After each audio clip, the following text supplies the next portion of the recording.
কোনো প্রতিবন্ধিতা যেন শিশু কিশোরদের যোগ্য নাগরিক হিসেবে গড়ে ওঠার ক্ষেত্রে প্রতিবন্ধকতা না হয়। সেই লক্ষ্যে আজ করাইলে শিশু স্বর্গ প্রকল্পের আরম্ভ। আমি এই প্রকল্পের উদ্বোধনী ঘোষণা করছি।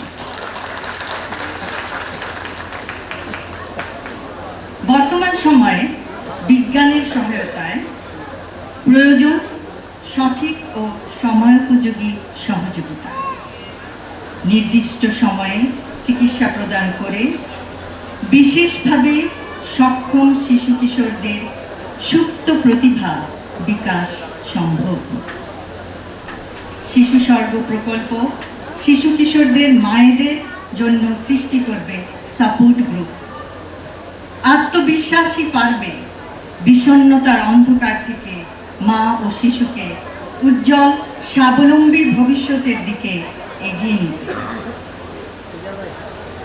প্রতিবন্ধী বান্ধব জাতীয় নাগরিক সেবা গঠনের প্রয়াস।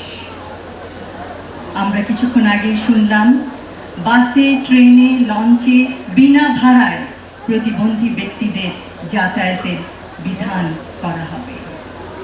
ইনশাআল্লাহ, a disability-friendly national citizen service will pave the way for a better and brighter future for all. শারীরিক বা মানসিক প্রতিবন্ধকতা যেন সুস্থ থাকার অন্তরায় না হয়, নিশ্চিত করতে হবে সবখানে তাদের সহজ প্রবেশাধিকার এবং মর্যাদা।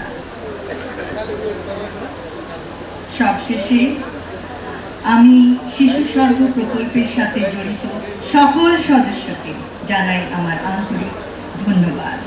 ধন্যবাদ জানাই স্বাস্থ্য মন্ত্রণালয়ের এবং স্বাস্থ্য অধিদপ্তরের সকল সদস্যকে, যাদের অক্লান্ত প্রচেষ্টায় আজকের এই আয়োজন সম্ভব হয়েছে।